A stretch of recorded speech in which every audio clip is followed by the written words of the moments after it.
Good evening, everybody. I know I just had Mike bring us on, and I'm going to take 2 seconds to do something else. So I'll let other people introduce themselves. I'm Nick. I have played Roger, Cinnamon, and assorted cannon fodder, most memorable of which was likely Gary, I believe. I'm realizing Gary's been a popular name in our campaigns. It has been. Gary's a I pretty w- popular name. I was a little confused when someone mentioned my character Gary. I was like, wasn't that Nick's character? Names are a blur at this point. It's fine. I mean, we haven't gotten into the the cross dimension hopping of our games yet, but who knows? Yeah. Yeah. Gary, meet Gary. Yeah. Oh, no. It'll We'll turn into keep like a going. Highlander. Like all the Garys from the different games will have to fight to figure out who the one Yeah. true Gary is. There can Yeah. only be one Gary. Exactly. The Gary, Does my- if you will. I was gonna say, does my James who went as Gary go into the battle for the Maybe. Garys? Maybe. You never know. He could be the one true Gary. Just could named be. James. But he was Gary for a bit. Yep.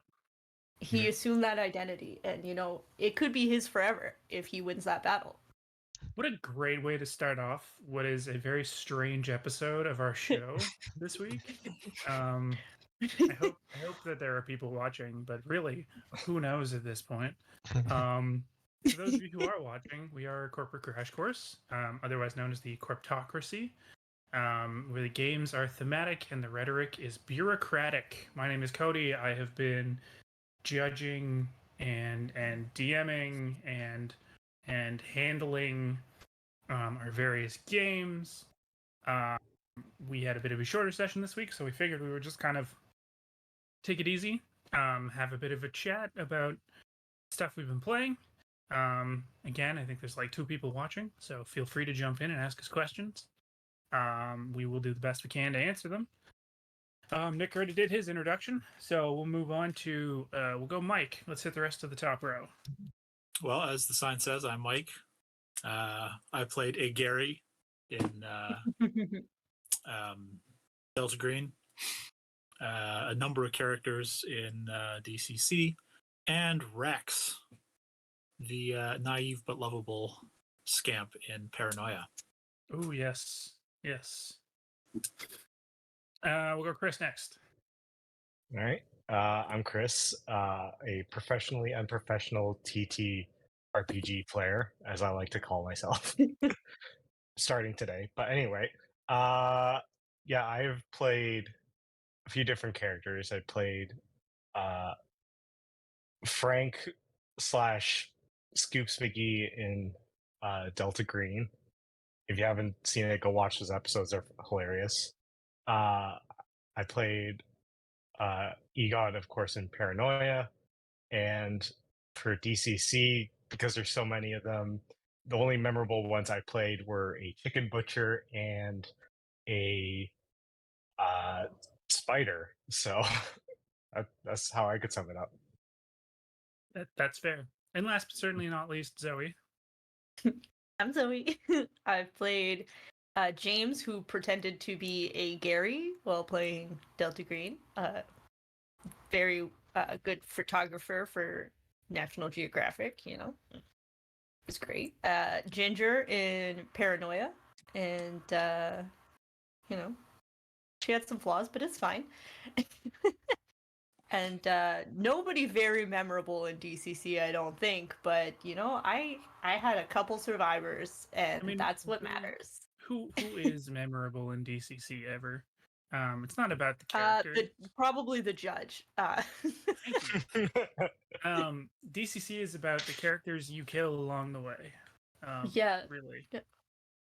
Yeah. So for those of you tuning in, obviously based on this, you can kind of tell we've played a couple of scenarios of Delta Green. We've streamed one scenario of DCC so far, but we've played more in the last couple of months. And we recently did a couple episodes of Paranoia. From my standpoint, they've all been fairly different, but maybe the tone is similar, and that's probably my fault. Powerful. We don't like to take things seriously. It's not fun. Take this opportunity to plug, if you want to go back and watch us play any of those, you can Yes. see the Delta Green and Paranoia on our YouTube channel. Yes. Can Corporate we, Crash Course and our DCC games are on their YouTube channel. Can we Yeah, throw on some Good I don't know what links it's in the called. chat? Goodman Games. Given games. Yes, I will find some YouTube links and throw them in the chat for the two people watching. Woo! Make them easily they're bots. accessible, guys. I wonder if we got bots, guys. Oh, I can find us Popular some enough for spots. that. I mean, as long as it's not Skynet, it's fine. I'm okay with it. It's friend computer. Yeah. Could be. The first real AI is coming to fruition. Also, I guess I should mention. I know we also all have experience with the other role playing game, which we will not mention.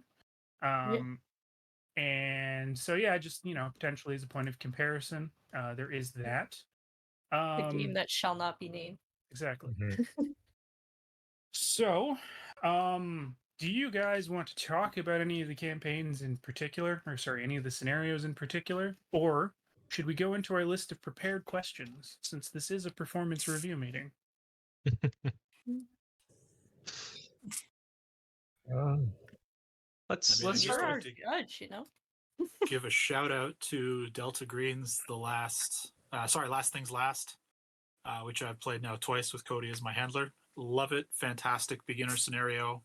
Does a great job of giving you kind of an intro to that their system as well as the horror Yes. that can come with it. Yes, it's the it has a perfect pace. That is the one that we did, Sam. Yeah, the very first one, Sam. Also, sorry to any characters that my character may have unknowingly caused some harm to during that session. Hashtag my bad. I believe you released the wet bread lady. That was the. Did I release her, or did she lunge out of a sewer pipe? I mean, from a certain point of view, I mean that could be all that bread lady's It fault. could be both. Could be both. Could be both. I'm just saying, when you hear a little voice telling you to do something, you gotta do it. Of course. I like the shout out, Mike, because that was actually, I think my review of that was, it was the most tension I've felt physically. Like I was like,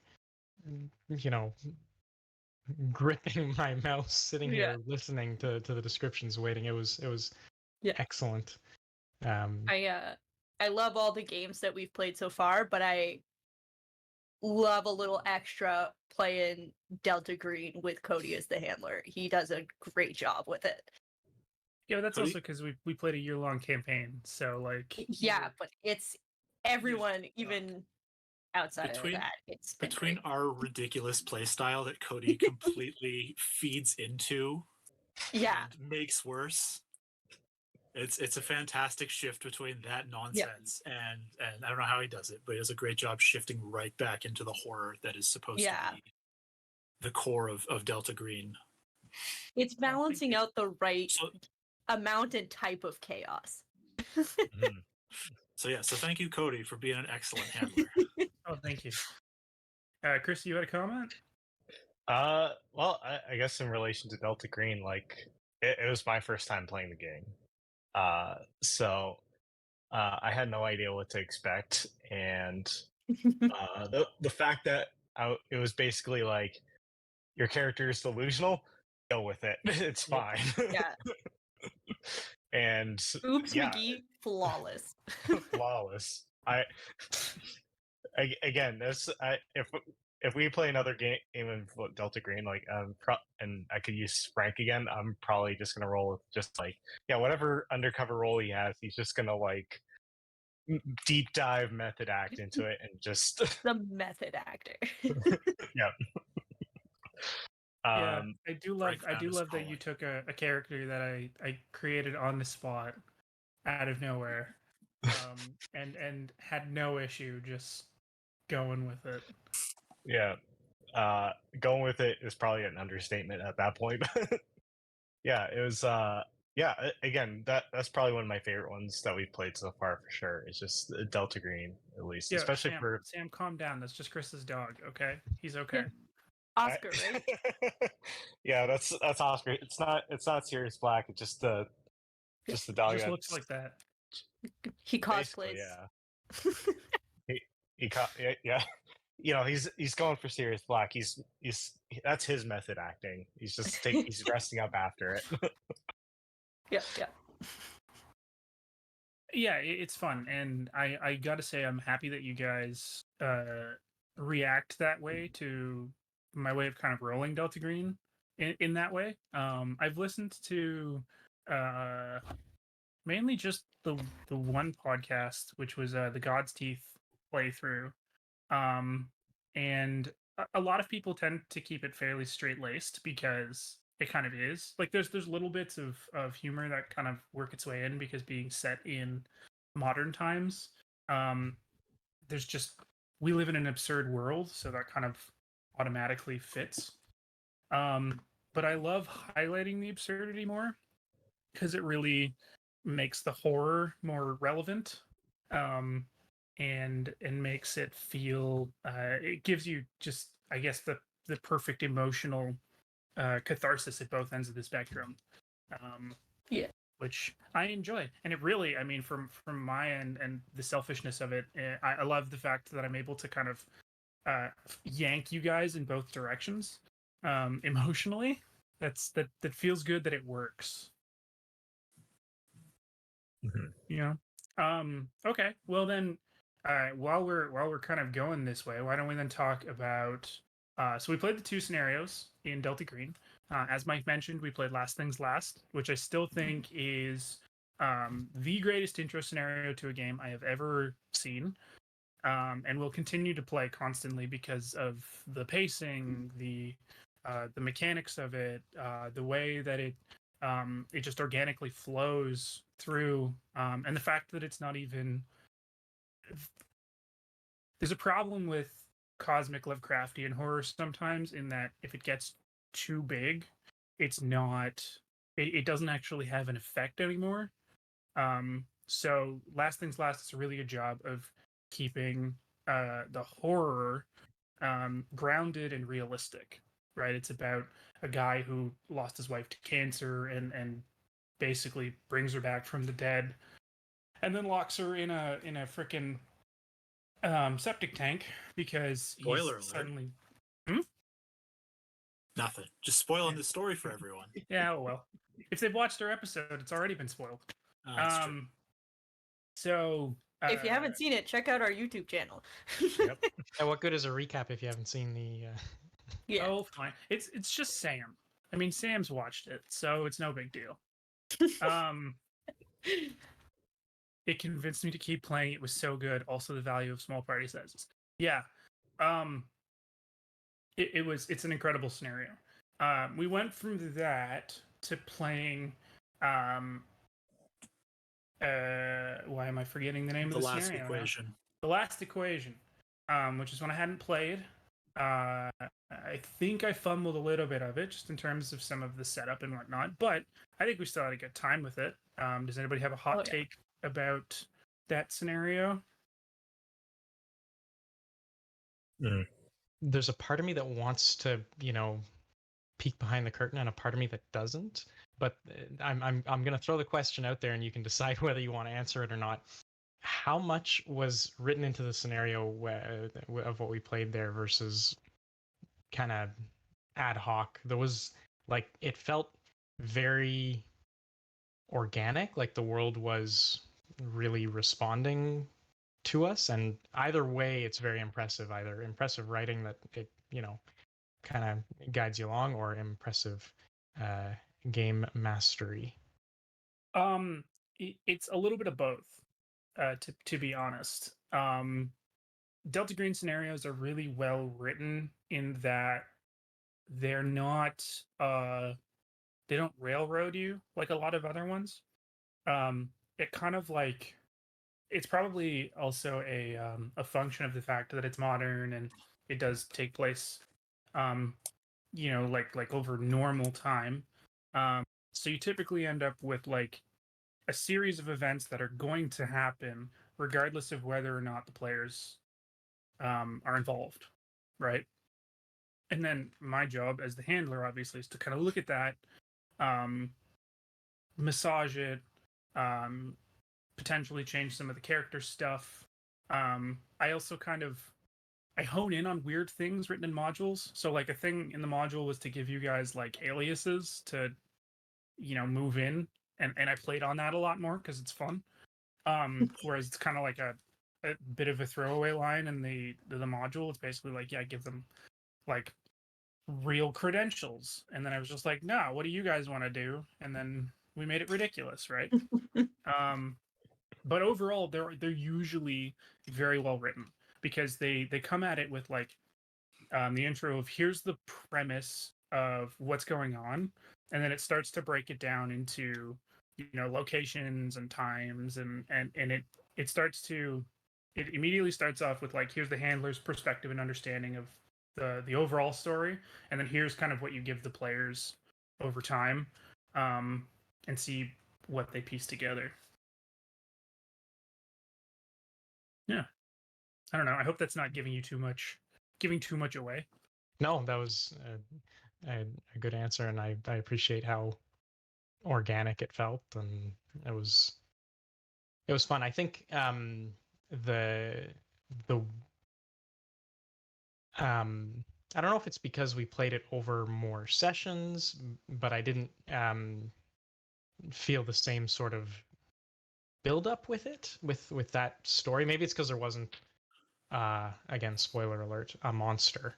Um, so that kind of the payoff was a little bit different, but it was cool and a fun challenge, I think, to kind of play the line between what I know as a player versus what my character might be able to figure out or something like that. Yes.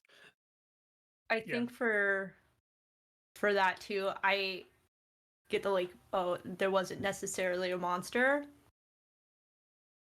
but I feel like there could have been if we played it differently. Mm-hmm. But Cody could choose to say whether or not that's true, but I find sometimes he doesn't usually fill us in on what's going on and what we didn't find, and usually sometimes there's stuff that we don't find that it could have gone a lot differently and we could have found a lot of different stuff. Yeah. So the main reason why I chose this one over a lot of the other scenarios that I still have, um, is because I just thought it was really interesting, right? Like the main crux of the idea is it's information being mimetic and acting almost as like a virus, that causes problems versus Lovecraftian monsters or people, conducting rituals or whatnot. Um, because we played a lot of different ones. I mean, so Zoe, Mike, Sam, and I did a campaign of Delta Green for a year, which we ran through I think 6 scenarios, all of which were very different, um, but none of which were like the Last Equation, right? Again, it's because it's a very different way to look at evil, right? Um, so yeah, I don't know. There could have been a monster. Um, you guys kind of almost had one, um, but it also doesn't.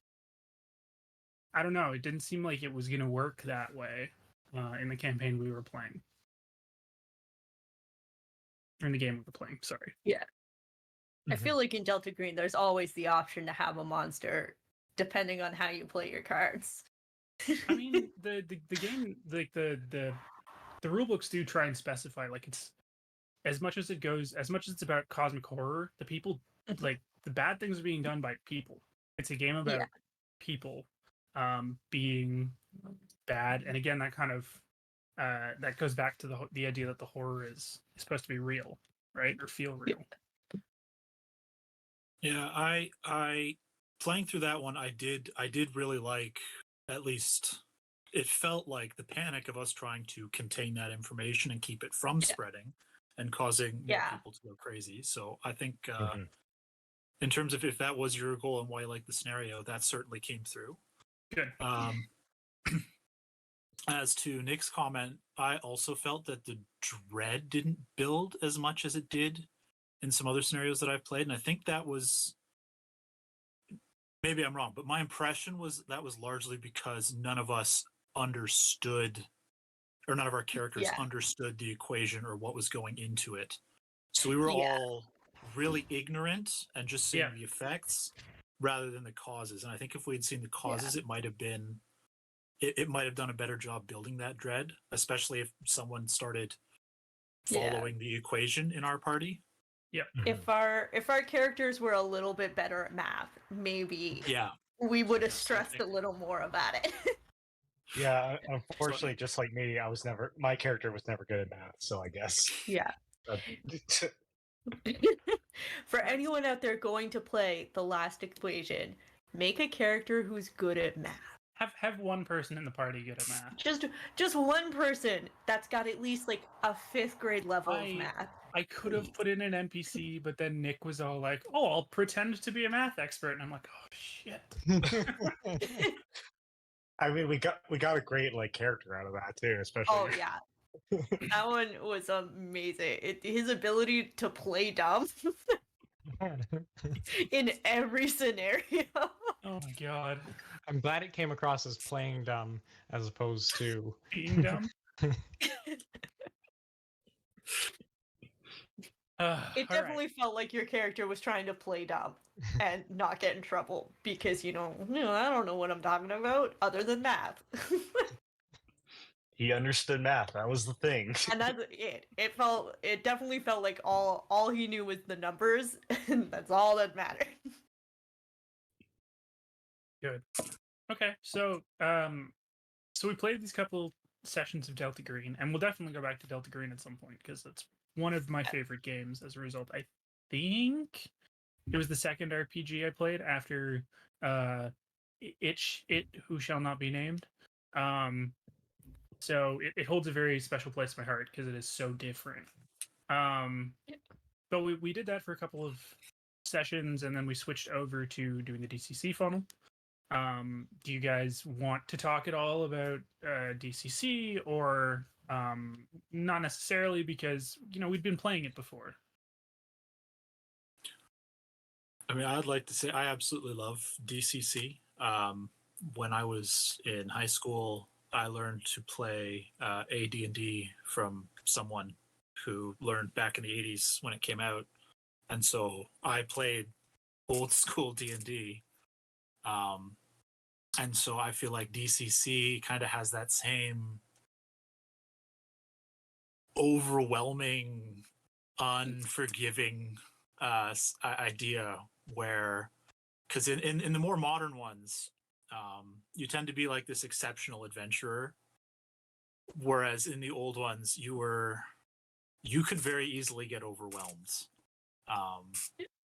Death felt a lot more common, and that's certainly the case in DCC. So for those reasons, it's almost nostalgic for me. Well, that's good. Yeah, sorry, I wasn't sure we were done or not, but yeah, for me, and again, I'm this is probably gonna sound like I'm repeating myself throughout this whole episode, but first time playing DCC, you know, very different to it that shall not be named, and realizing, wow, Zero is insanely squishy, a lot more than I thought it'd be. And yeah, it kind of made me realize, like, huh, I really do have to be more careful about this, and I can't just go running into things and trying to stab something. I mean, you can. You just lose a lot more characters that way. Yeah. But it does a good job because of that. it really feel like you really start to care about your characters because they've Yeah. made it through. They've managed to survive that the funnel. It's a meat grinder, is what it is. Yeah. Yeah. Which And do twice. each of you remember the first time we talked about the idea of a funnel? Hmm.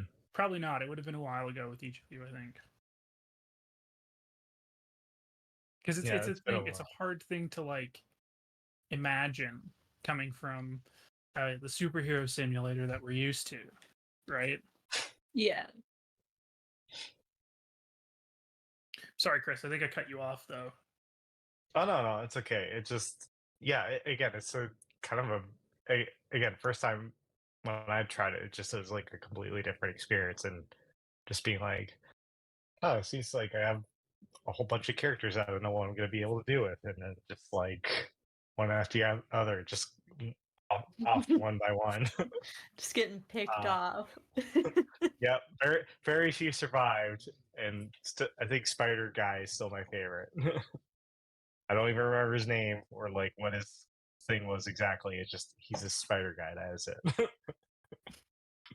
Well, I think then I gotta ask the specific question about that. Chris, was it more fun being a spider or being a person? uh, you know what? Honestly, I think it might have been more fun being a spider. Exactly. Because I know I just for me in a lot of like tabletop RPGs, it's like I do enjoy like a lot of those. And again, obviously it wasn't intentional. It's just kind of my own thought of like, what happens if I make this character touch a gem? Oh, I'm a spider now. Great.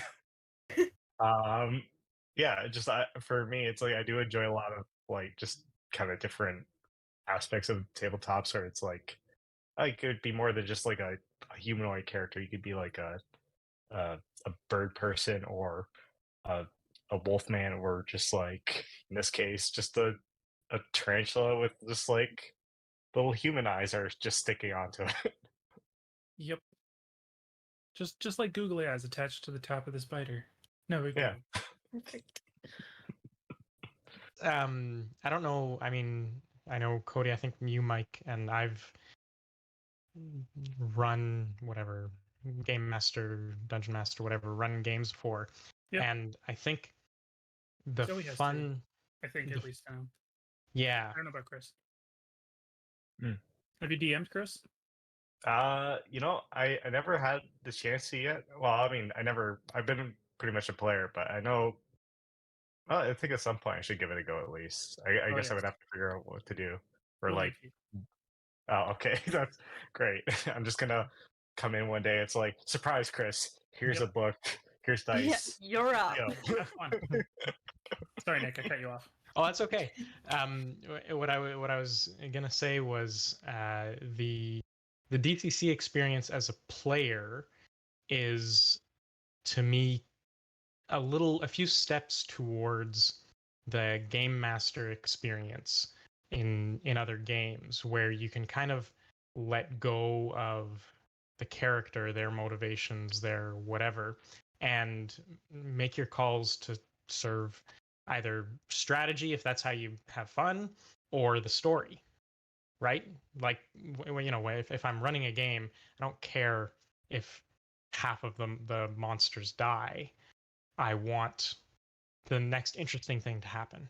And Yep. when I play DCC, to an extent, at least in the first half of a session, you don't care if a certain character Yeah. dies. By the latter half of the session, okay, that you've kind of characterized them a little bit, and you kind of do. And you're also down to like one or two.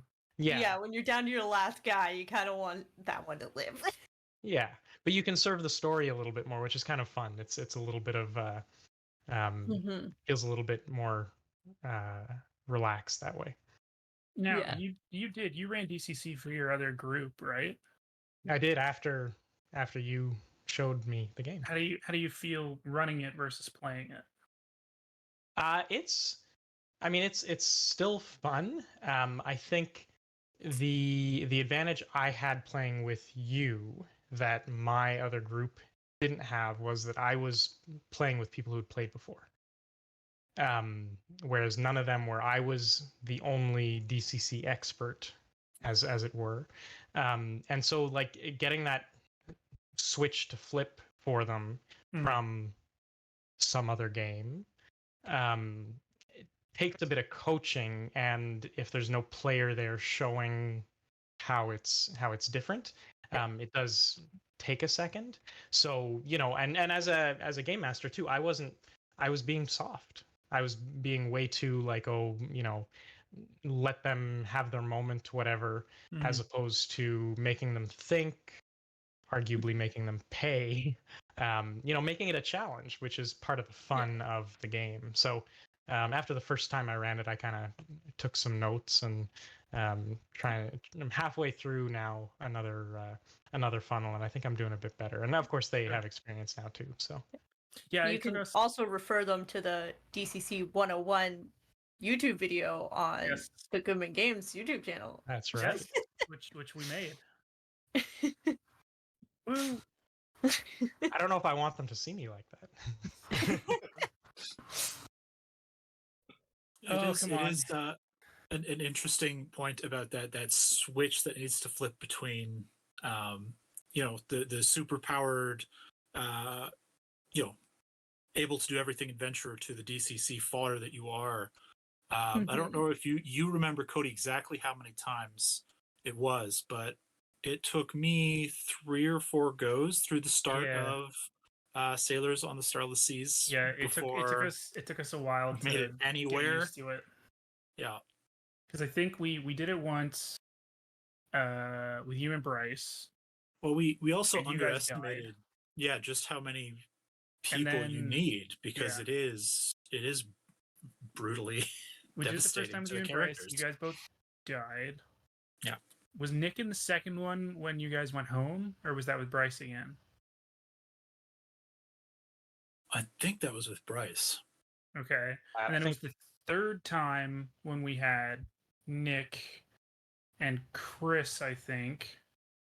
And that was, I think, the first time where we were actually like plowing through it, starting to, and actually really enjoying it.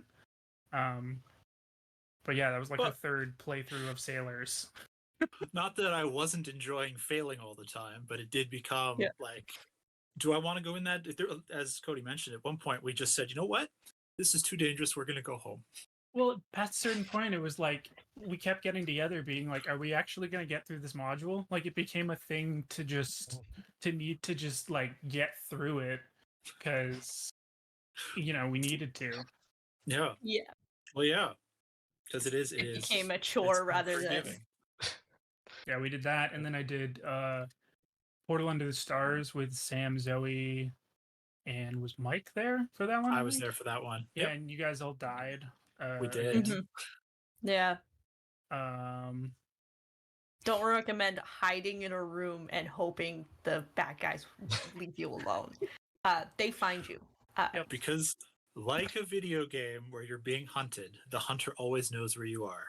Yeah, there's no leash on these guys where if you get far enough away, they forget you exist. We're in a finite space. They're gonna keep looking. Unfortunately, you can't Metal Gear and just hide in a box. No.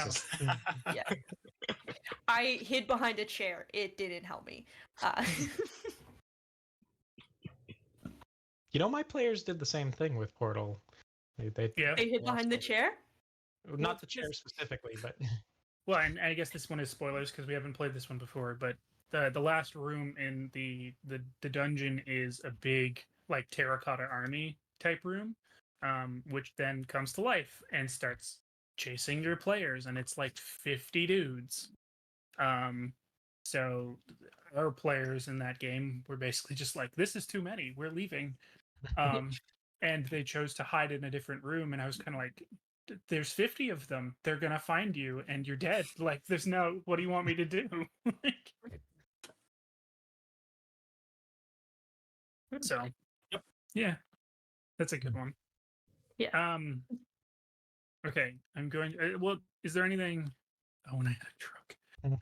Is there anything else you guys want to mention with DCC right now? Or I kind of am sort of maybe gonna say we kind of steer away from it a bit just because we're going to keep playing it a lot more on Goodman. Yeah. So there's more opportunity to talk about that one in the future. Yeah. So check out Goodman Games, their YouTube channel, Twitch channel. We play on there every other Tuesday at 7. This is actually our regular time slot on there, but they have something else going on right now. Yep. So I thought it'd be a good opportunity to be here. So we'll slide on past that then, and we'll quickly talk about Paranoia, because I think that was the one that I threw it at you guys with no preface whatsoever, Yeah. and I think it's the most ridiculous RPG we've played, like, by far. It was so much fun.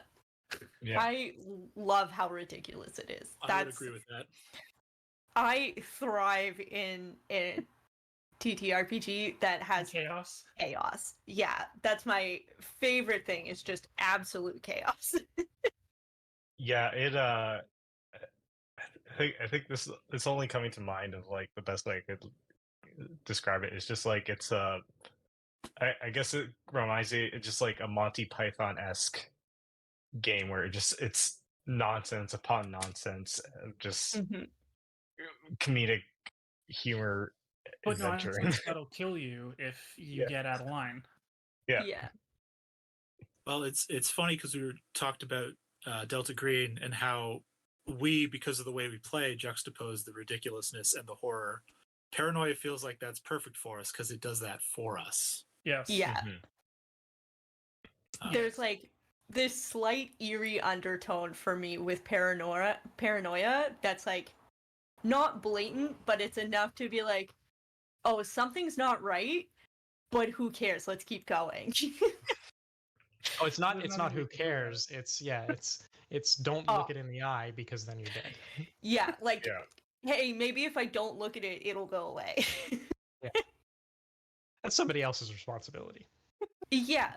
Dude, above I my was pay assigned a level. task. I'm gonna do my task in a ridiculous manner, but I'm just gonna do my task and that's it. And you're just gonna really care for a scrub bot. Scrubpot meant everything to me. And Rex did not help when I screamed for aid. No, he did not. Ginger will never forgive him. But what about Ginger 2? Still didn't.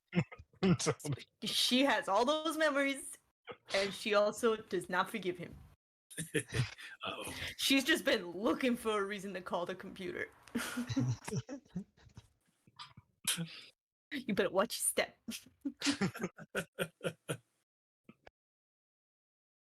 Okay. Yeah, I don't know. Paranoia is I don't feel like there's a lot to say about it other than it's ridiculous. It's fun. Yeah. The stories are weird. I want more though. Like at the end of our game, I was It gonna say was- the same thing. like So was I. it's almost underselling it to say it's there's not a lot you can say or it's simple because Well, it's like it's Not- I don't know. I'm not trying to call will you out. say- I'm just Yeah. And more, we don't have a lot to say on it yet because we've only done the one scenario. yeah. Yeah. I feel like there's I a would- lot there that I also cannot wait to Yeah. just sink my teeth into. Yeah, and I get would to love play to it more. play more Paranoia and like even just the character setup, like how we built our characters. That was fun. Yeah, That was- Like just the like not knowing anything about it, diving in, and just the character building experience where everybody's impacting everybody else, but you're like. It's like, oh, I want these good stats, and then realizing after you pick the stats you want that, oh my god, I just screwed Mike over. And then it spins around, but it's a lot of fun to do it that way rather than everybody having like building a character and you come out with a bunch of very similar characters. We come out with a bunch of very different characters. And it's the perfect vehicle for animosity right out of the gate. Yeah. It's a like really fun. I realized that you guys were gonna be the perfect group kind of for it because I'm like, Yeah. you can't take it seriously, but you No. also at the same time have to be willing to like play into being pissed off at each other. Oh yeah. Mhm. My It- my aha moment where I was like, oh, there's more to this, and B, I want to see the more to this was when I clued in that somebody may have called the computer on somebody else for doing something very innocuous. And I don't I know was like, who would have done that, but whoever did that, oh my god. someone pretty backstabby, I would Yeah. say. Yeah, Zoe, And how that do you one's feel on about me. that? You just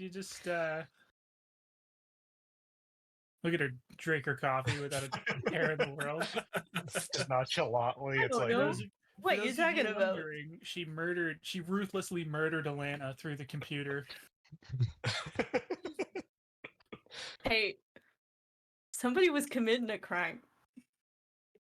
And you can't just stand by while crimes are being committed. I mean, to be fair to the rest of you, I did tell you that you could message the computer quietly in the background. Some people took advantage of that.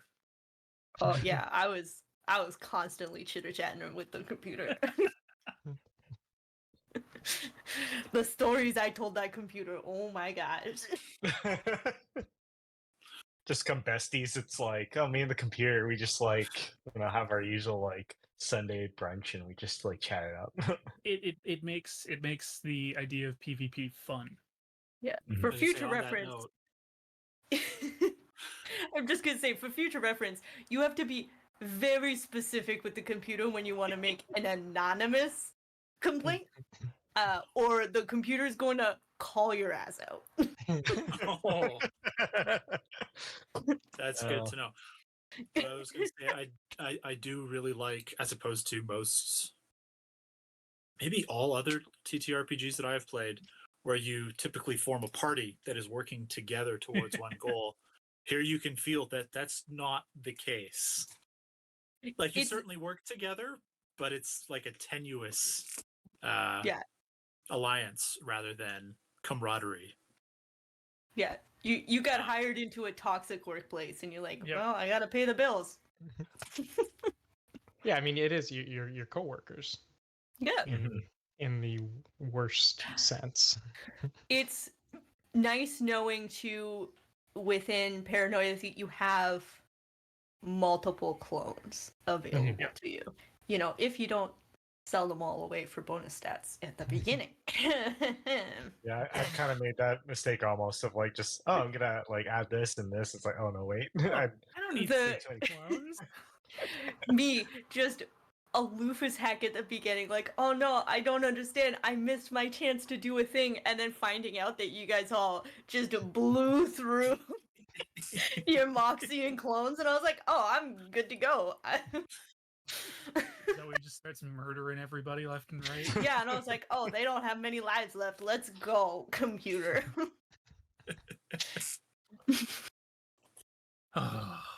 It's one of Yeah. those where it's like PvP, but not really, but kinda. It reminds me of, let's say, a few board games that I've played, like Nemesis, if anyone's ever heard of that one, or the Facade games, if anyone's ever heard of those. Or if not, those are similar ideas where you're not working together necessarily, but you're also not necessarily against each other.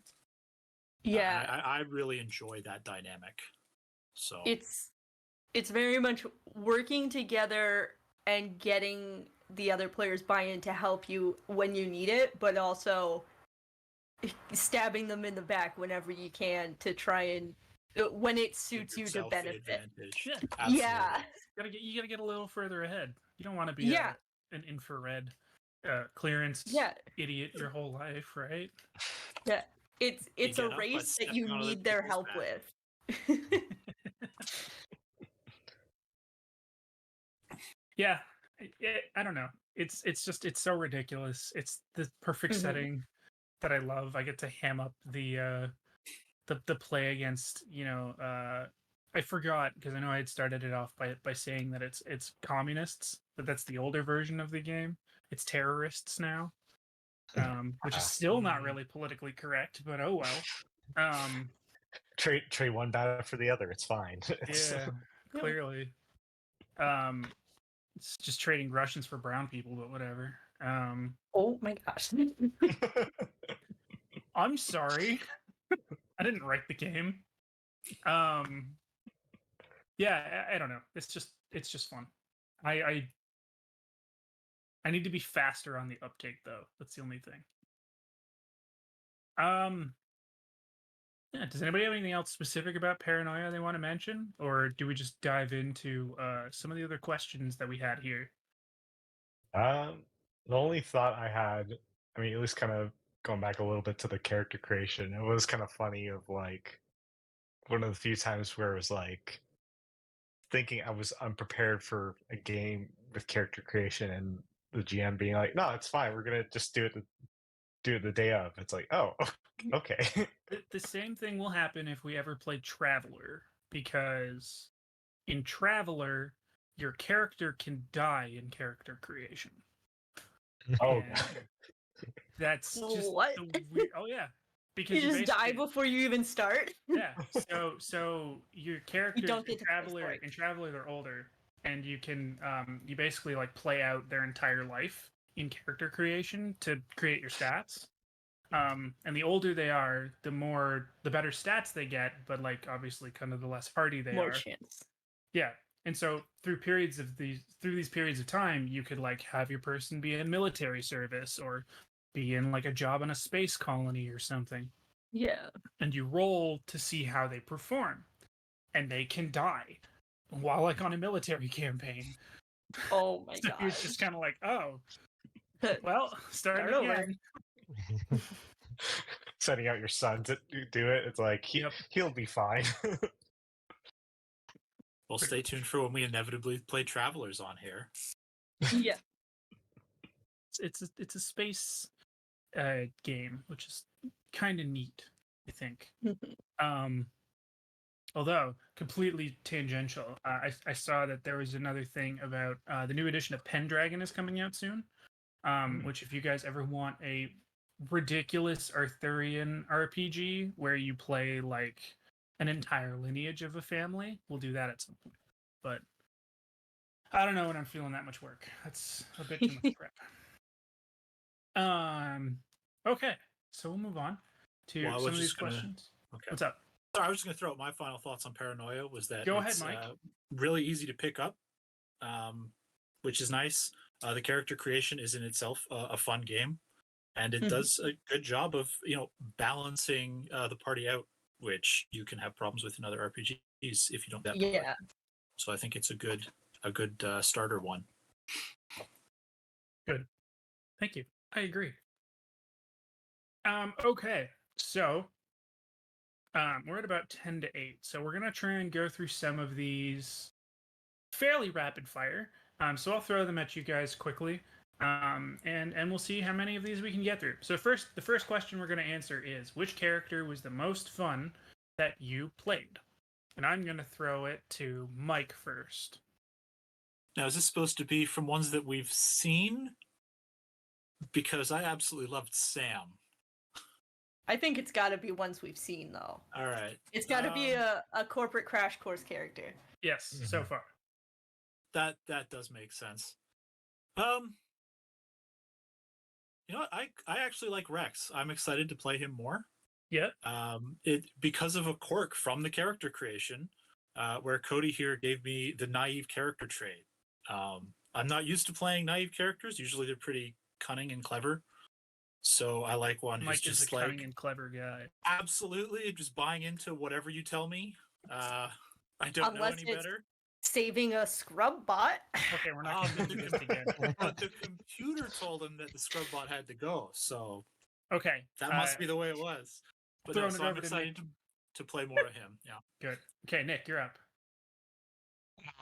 I gotta go with Roger from Delta Green. I think. Roger or Dr. Julio Dr. Julio Rodrigo. Well, I think part of the fun is changing, and that wasn't even when I made the character, wasn't even in my mind for something that would come out of the character. And I think that's why I liked it. One thing that I've found playing all these games is that I have a lot more fun playing characters that I'm kind of forced into, shoehorned into, that aren't overwrought and things like that, and I can just kind of they develop naturally into what they are. So I've had a lot of fun playing Roger that way. Good. Chris, you're up. Okay, I guess two, but technically one person. I would say Frank slash Scoops, just for, again, like I said, just the fact that my character went undercover, and I just, even though it's a game about like keeping your sanity, I just rolled with Yep. fully you- enveloping this character. You method acted a character, method acting another character, to a level that Flawlessly. I think even Jared Leto would be jealous of. Good. I would hope that I've surpassed him in some way. Good. All right, Zoe. Oh, my favorite's gonna be Ginger from Paranoia. Oh my gosh. I don't usually play a character like that, but ratting everybody out for their nonsense, so much fun. Perfect. So also by Right. funny coincidence, part of the character creation, I gave her backstabby There as you her go. trait. So same Yeah, same quirk. I used to be trustworthy, and down the drain that went. Turned into backstabby. Okay, next question. Which story was the most fun for you, and what was your favorite moment? So again, we'll try and do this quickly. Mike. I gave it the shout out at the beginning. Last things last. That Perfect. moment when you hear the voice coming out of the septic tank, and the reveal when you see what's in there is just. I saying it now. I'm getting chills down my spine. My favorite moment. Good. All right, Nick. Same thing. As soon as we were done, my wife sat her down and showed her that 5 minutes of the YouTube video. I was like, I just got out of the most crazy thing. Watch this. And she was, I'm assuming, had no idea how you were so attached to it. She bought in even with just the 5 minutes. Good. But yeah. Okay, Chris. Well, I mean that's a good option, but I'm gonna zig where everyone else is zagging and say last equation, just for the fact of just kind of messing with people's evidence, and I still had fun with especially the beginning of just like messing with a reporter and just having us like break cameras and whatnot. Oops. Mine is the same as Chris's. I had so much fun just smashing things up, messing with evidence, like even like Julio going in, messing with everything and being like, what? I don't know, what did I do wrong? No, it's okay. I fixed it. Yeah. Just a blatant disregard for other people's property and then being like, I don't see the issue here. Oh my gosh, I'm so sorry. Okay. Out of the three What- games we've played on stream now. What about you, Cody? What was your favorite moment? Yeah. Oh, jeez. I think my favorite moment that we've had so far was when we were playing Sailors on the Starless Sea, because even though we've played it so many times, it was the first time that I really felt like we nailed the reveal of Molag at the top of the pyramid. So that was awesome, and I loved the fact that you guys, like, he got one attack in and then you guys just murked him. Like, this massive threatening hulking thing murders like one character and then just destroyed. We got very lucky on that. Yeah, Yeah. you did, but that was good. It was such a good time. Okay, next question is which so out of the three games we've played, which sets of mechanics do you think were the most fun? So I guess which ones were the most fun to actually like engage with from a systems perspective? So Mike, go first.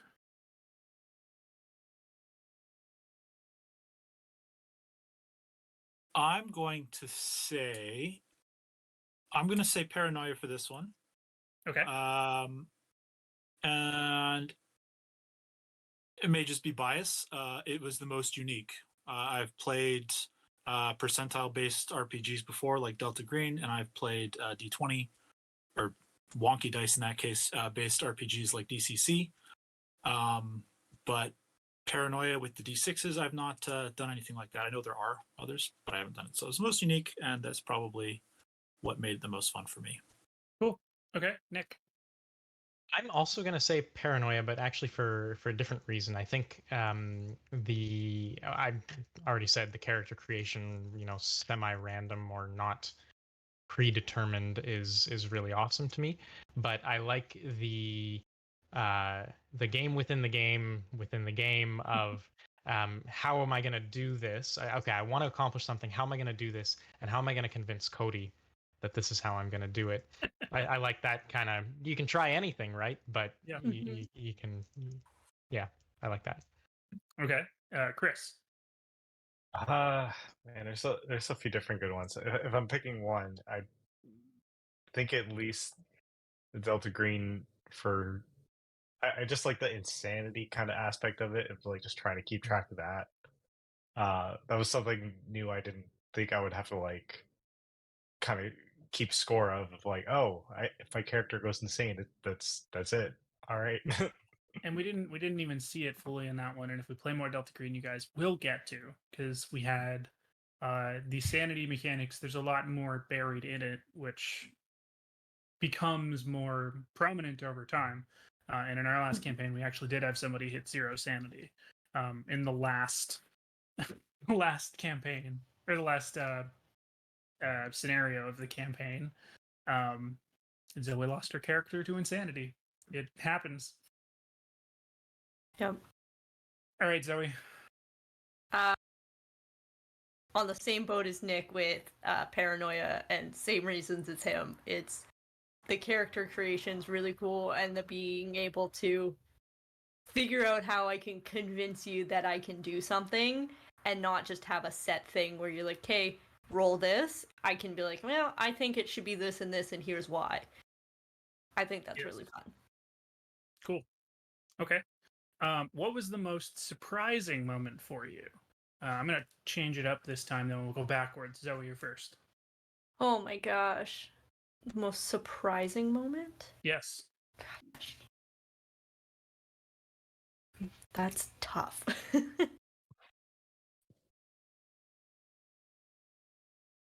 Oh gosh. I'd give you a moment. I can go start again if you want. Oh, 'Cause fine. for me, just because I happen to have one off the Mike's top of my head, ready. it was that grenade in the last equation. Oh, Oh, Gary, I was convinced that something had happened to this woman, or that she had snuck out to Yeah. kill someone else, and I was concerned for her safety. And I kicked open a door, and a grenade came at me, and just yeah, about blew away half the party. I'm gonna steal was Mike's not because I was expecting not it. expecting that Oh, at all. That's so good. You guys had no idea what was going on, and I was so. I thought they were gonna go up there and the place was gonna be empty. I thought she wasn't home. And to have the door blow up, oh my god. I thought I was gonna go up there and they were all gonna be dead. Very nearly were. Oof. Oh Yep. yeah. Okay. Nick. Or no, we'll go Chris next. Oh, okay. Well, I'm changing gears on this one. Sweet. Probably the most probably the most surprising moment I'd say would be the fact that I had in DCC my character's eyeballs pop out, and I got to become a spider for a while. Again, that was just like one of the first most absurd things in that game I kind of recall seeing, and just feel like this is so weird. Yet I'm really digging it regardless. Yeah, you gotta, once you give in to the weirdness, it's an amazing game. Mhm. All right, Nick. I'm kind of cheating a little bit because we played Starless once off stream before we played it, but I think coming blind into Starless is just like surprise after surprise, and when you think you've got something figured out, there's a layer underneath it. I don't know. I think it's got a lot of depth. Um, you know, since we're in spoilers realm already, I think the moment one of the skulls turned into a grenade was quite a moment for me. So I'll go with that. I think it's unfortunate that was before we streamed, because the first time we played, we tried everything we could to get rid of those skulls Yeah. because we were convinced they were detrimental in some way. Yep. It was fantastic. And in that playthrough, it was what Nick used to murder Molon right at the end, um, which is great. Okay. So the last question is which was the most challenging, but I don't know if anything has been super challenging in any of the games we've played so far. Okay, Mike's laughing, so he disagrees. Mike, what was the most challenging? Well, okay, it actually stems from one that we haven't played on stream, but it does tie into Gary in the last equation. So spoiler alert, at the end of the last equation, Gary takes a high caliber rifle and blows a woman's head off. It's just a role playing game, but that was hard for me to do, even in a role playing setting. That was tricky. It Yeah, I left kinda me forgot about a little that. shattered. So I think even role playing, making decisions like that, and what the most challenging I think was playing a character in the Star Chamber that we did in our old campaign with a similar idea.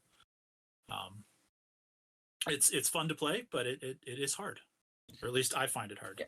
That's an interesting one. I'll maybe talk about a little bit later on, but yeah, good one. Okay, Nick, what was the most challenging for you? I think on a maybe a slightly lighter note, um, in the same scenario though, getting Roger so deep into his cover and doing interviews and as a player, that was a lot of left field thinking, one after the other to try and not derail the whole story because of my stupid characters, stupid choices, but also to keep things entertaining and have fun with it. So Cool, Chris. Well, I'm trying to think. For me, at least, it might be more so.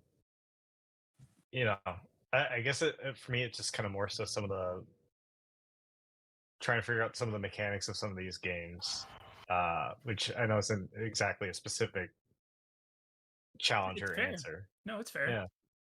Yeah.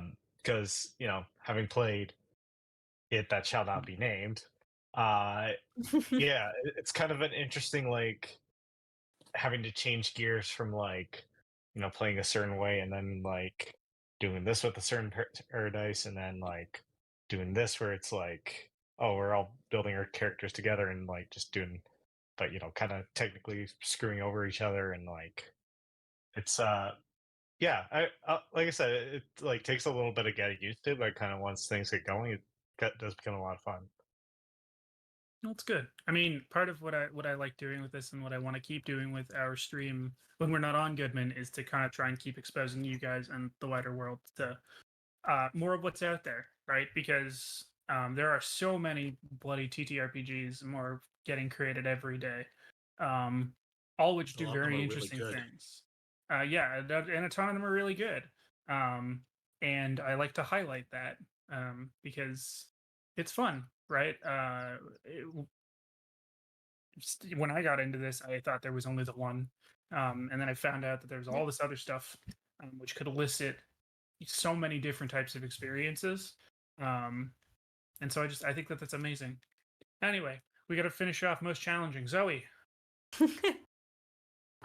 Most challenging, I would say, would be figuring out where to go or what to do next when we're playing Starless for DCC, because it's fighting the I shouldn't go in there because something bad's probably behind that door. Because that's a tough thing to fight sometimes. Is like, I don't want to walk in and just have all 4 of my people wiped out. That's fair. That's fair. Yeah. It's a very unforgiving system. Yeah.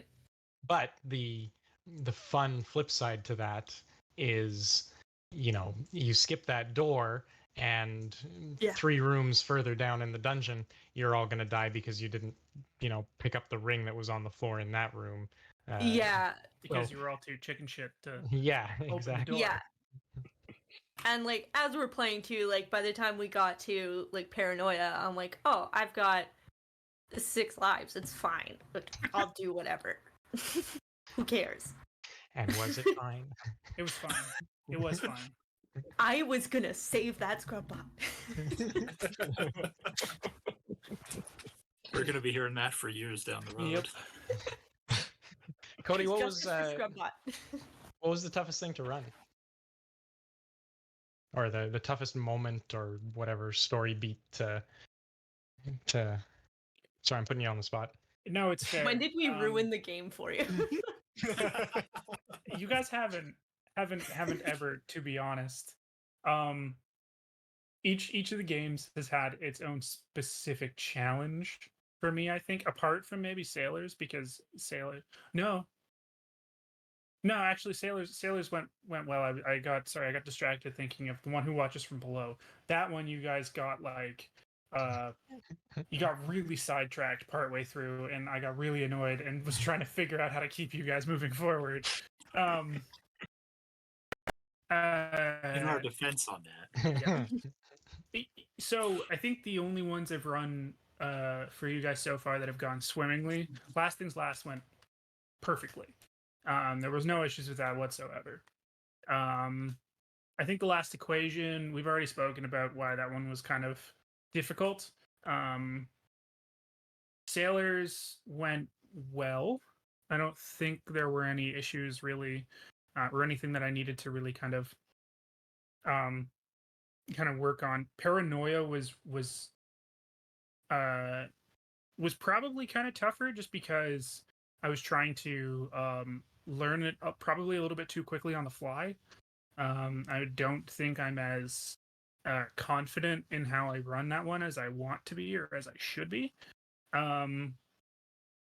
But I don't think any of it's ever resulted in like anything game breaking.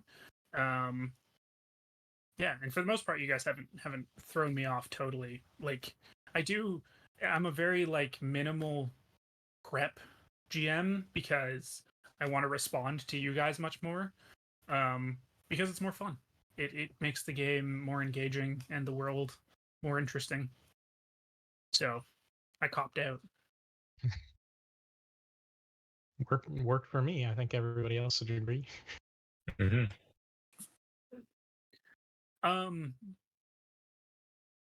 So we kind of already went through the stories and everything. Yeah, I don't know. Do you guys have any other specific or weird questions for me or about anything that we've done so far? On the note with actually maybe more generally, which of these so I've only ever sat with you running the games. Which of these have you played as a player? None. Yeah, I've the only one I've played in is It That Shall Not Be Named. Okay. Yeah, which I've also We- run many times. We should give you a turn to play sometime. You don't want me playing. You always have me playing in games. It's very It's fun disruptive. I love chaotic games, and Cody, he's got the right kind of chaos as a player that I love because I've DM'd a few games in the past, and sometimes you get people who are chaotic in a bad way, but then you have people who are the right amount of chaos and tomfoolery, and it's beautiful. And Cody brings that as a player. So it would be very fun to have Cody as a player because it's just a good time and laughs all around. And it doesn't, because even like, It's I like know my it's off gaming. topic and no one's seen the games that I run, but it's chaos in a way where it doesn't derail the whole storyline, which is what I thrive on. Yeah, I'd love to. I'd love to play stuff. I'm not gonna lie, I am a little bit of a control freak, so I find it easier to GM stuff. I also just like sharing things with people more, and it's a lot Yeah. easier for me to be able to share these things with you guys by running it versus trying to convince one of you to run it so that I can play in it. Mhm. Um, So yeah, but I would love to if anybody wants to run something. It sounds like the tactic here is find a game that Cody hasn't played yet and run it before he can. Well, again, I haven't played in a lot. I've run a lot, and actually, no, I Yeah. haven't. I have run. Uh, I've run probably about 5, 6 RPGs. I've run the big one. I've run Delta Green. I've run. Um, I ran a session of Morkborg, which was pretty good. I ran Paranoia. I've run DCC a lot. Um, I've I've run the Tales from the Loop RPG. Um, yeah, I think that's it. So it's 6. Hmm. And there's hundreds out there. So we're gonna need a working list of all the RPGs you know about so that we can figure out which one of us is gonna run. I have like at least 5 more books down here for other systems, which And you've not read them? no guarantees. We need one you haven't read because we can't have you feeling like you need to take control, you know?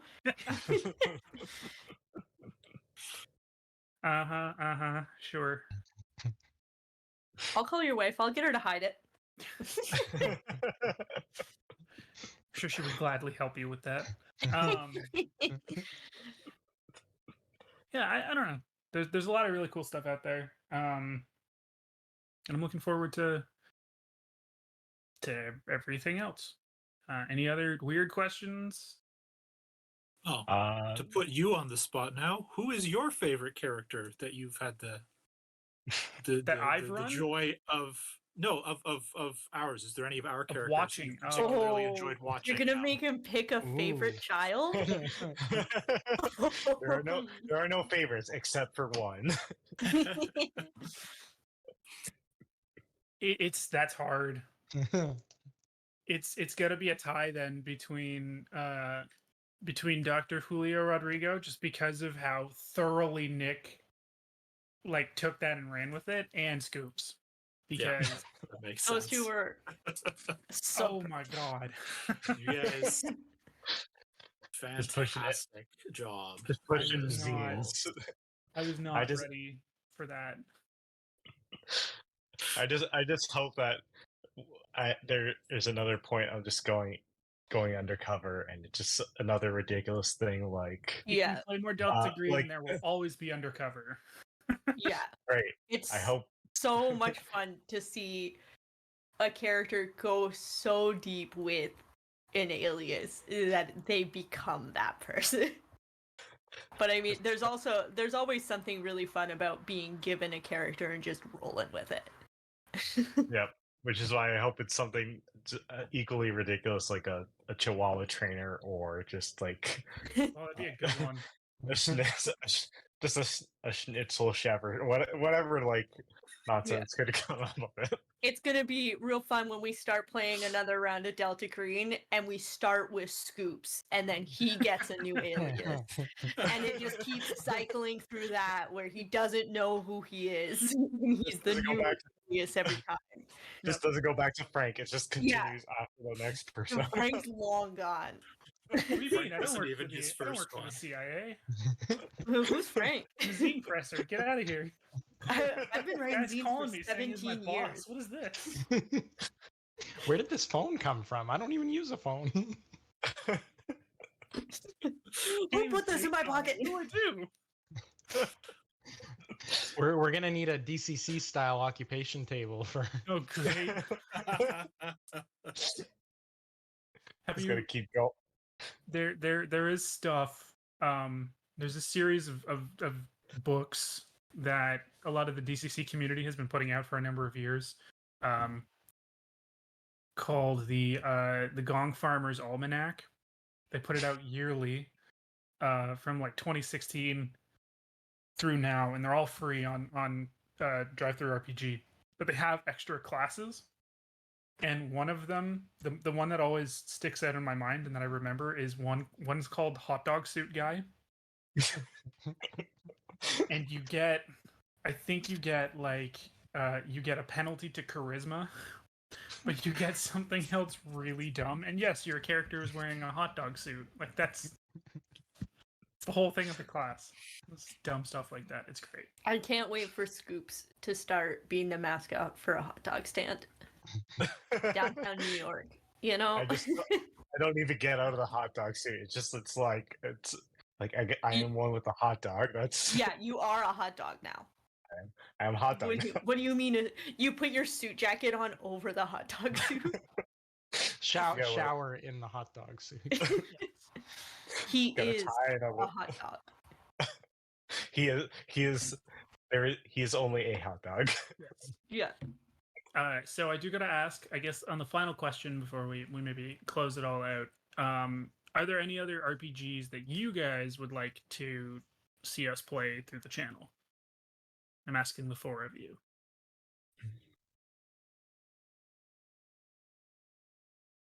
I mean, for me, it's just like a wild ride. Like I'm Yeah. game for just diving into whatever Oh yeah. whatever could come up. I have a great time just playing anything you'll throw at us. I mean, I've been wanting to give Cyberpunk a run. Ooh, could do that. That'd be fun. Style every Now, session. Cody, you're gonna send us the list of all the RPGs available, and we'll start voting on which ones we're gonna play next, and we'll play through all of them. We could do an RPG bracket to choose our next. Yeah. Yeah. We'll put it just, up like, on spin a- Twitter. We'll have it going with like different, like you vote, and then it narrows down until we have the champion. The only votes will come from Sam. It's gonna be health screen every time. Could always just do a wheel and just kind of spin it to see where it lands. Oh yeah. Oh, we could do a wheel spin. That'd be a good one. We'll just start every stream now with a wheel spin to see what we're playing that day, and then dive into character creation. No Hope it's not a preparation. 200-page rule Yeah. book. Yeah. Cody will read all of them beforehand so that he's prepped for anyone. I still haven't even read all the Paranoia books. Don't even.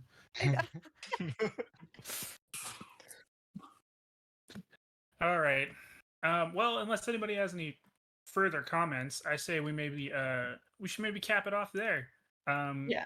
This was a very fun, very different take or very episode of Corporate Crash Course. Hopefully, Sam, you enjoyed it. And maybe we'll do this Don't again you in the future. discount our other 5 viewers right now. I'm one of them. I'm one of them too. So I see a list that tells me that you guys are not them. Yep. Ah. yeah, that's true. Okay. Well, our other viewers, we appreciate you. Yeah, hopefully we'll do this again at some point. We'll keep talking about the different stuff that we're playing, and we hope that all of you guys enjoy our content. Again, we are Corporate Crash Course on Twitch here and YouTube. You can also find us on Twitter and Instagram at CCCRPGs. So we just put the YouTube link in chat again. And from all of us here at the Corptocracy, have a good night, and remember, we are the group where the games are thematic and the rhetoric is bureaucratic. Good night, folks.